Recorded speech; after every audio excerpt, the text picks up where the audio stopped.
ಎಲ್ಲರಿಗೂ ಶುಭೋದಯ. ನಮ್ಮ 3ನೇ ತರಗತಿ ಮಕ್ಕಳು ಸ್ವಾತಂತ್ರ್ಯ ದಿನಾಚರಣೆ ಎಂಬ ಪಾತ್ರಾಭಿನಯವನ್ನ ನಿಮ್ಮ ಮುಂದೆ ಪ್ರಸ್ತುತಪಡಿಸಲಿದ್ದಾರೆ. ಬಿಡುವಿನ ಸಮಯ. ಮುಖ್ಯ ಗುರುಗಳು ಶಾಲಾ ವಿದ್ಯಾರ್ಥಿ ಮಂತ್ರಿ ಮಂಡಲದ ಸಭೆ ಕರೆದರು.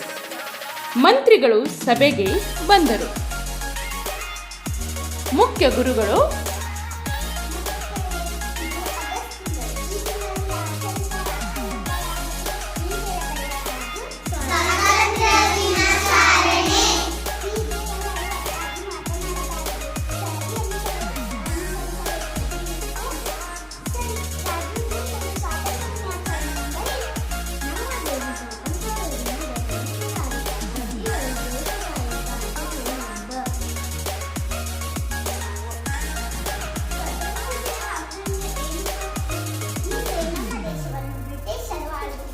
ದೇಶದ ಸ್ವಾಭಿಮಾನಿ ಜನರು ಗಾಂಧೀಜಿಯವರ ನೇತೃತ್ವದಲ್ಲಿ ಅವರ ವಿರುದ್ಧ ಹೋರಾಡಿ ಸ್ವಾತಂತ್ರ್ಯ ತಂದುಕೊಟ್ಟರು.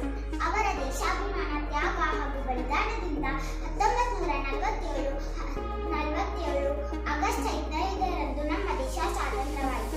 ದೇಶ ಸ್ವಾತಂತ್ರ್ಯವಾದ ಸಭೆಯಂತೆ ಪ್ರತಿ ವರ್ಷ ದೇಶದಾದ್ಯಂತ ಆಚರಿಸುವ ಹಬ್ಬ ಸ್ವಾತಂತ್ರ್ಯ ದಿನಾಚರಣೆ. ನಮ್ಮ ಶಾಲೆಯಲ್ಲೂ ಆಚರಿಸುತ್ತೇವಲ್ಲ ಸರ್? ಹೌದು, ಅದಕ್ಕಾಗಿ ಈಗಿನಿಂದಲೇ ಸಿದ್ಧತೆ ಮಾಡ್ತೇವೆ.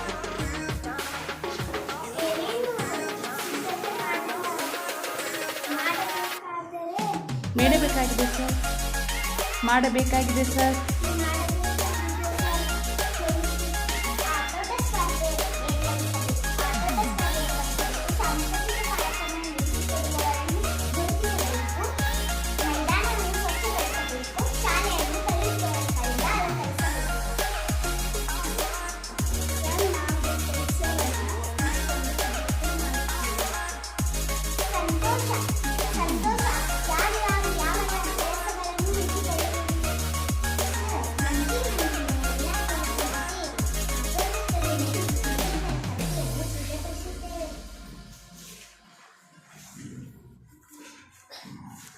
ಶಾಹಿನ್, ಐಶ್ವರ್ಯ, ಒಬ್ಬರು ಮಾತನಾಡುವಾಗ ನಿಮ್ಮ ಒಳಗೆ ಮಾತನಾಡಬಾರದು.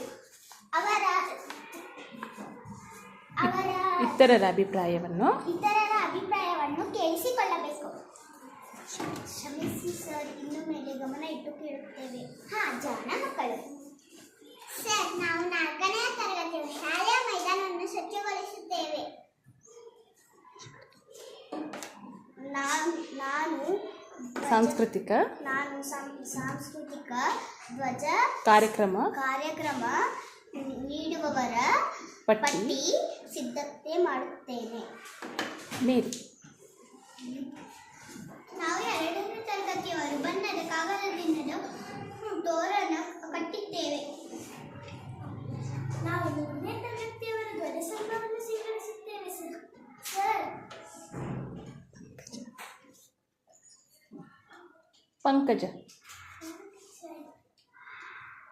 ಐಶ್ವರ್ಯ ಧ್ವಜಸ್ತಂಭದ ಸುತ್ತ ರಂಗವಲ್ಲಿ ಹಾಕಿದರೆ ಚೆನ್ನಾಗಿರುತ್ತದೆ. ಒಳ್ಳೆಯ ಸಲಹೆ. ಚೆನ್ನಾಗಿ ರಂಗವಲ್ಲಿ ಪಂಕಜ ಅವಳಿಂದ ರಂಗವಲ್ಲಿ ಹಾಕಿಸೋಣವೇ ಸರ್? ಒಳ್ಳೆಯದು. ಎಲ್ಲರಿಗೂ ಮೇಲಿನ ಸಲಹೆ ಒಪ್ಪಿಗೆಯೇ?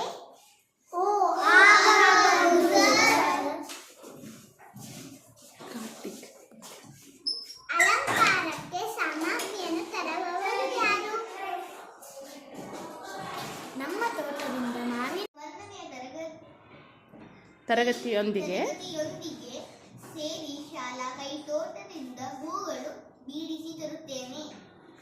ಸರಿ, ಹಾಗಾದರೆ ನಾನು ಕಾರ್ಯಕ್ರಮಕ್ಕೆ ಬರುವಂತೆ ಅತಿಥಿಗಳನ್ನು ಆಮಂತ್ರಿಸುತ್ತೇನೆ. ನಿಮ್ಮ ಕೆಲಸಗಳಲ್ಲಿ ಶಿಕ್ಷಕರ ಮಾರ್ಗದರ್ಶನ ನೀಡುತ್ತಾರೆ. ಮುಂದಿನ ಸಿದ್ಧತೆ ಮಾಡಿಕೊಳ್ಳಿ.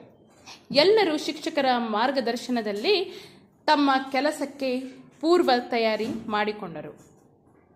ಸ್ವಾತಂತ್ರ್ಯ ದಿನಾಚರಣೆಯ ದಿನದಂದು ಮಕ್ಕಳು ನಸುಕಿನಲ್ಲಿಯೇ ಎದ್ದು ಸಿದ್ಧರಾದರು. ಸಮವಸ್ತ್ರ ಧರಿಸಿ ಶಾಲೆಗೆ ಬಂದರು. ಎಲ್ಲರೂ ತಾವು ವಹಿಸಿಕೊಂಡಿದ್ದ ಕೆಲಸವನ್ನು ಸಂಪೂರ್ಣಗೊಳಿಸಿದರು.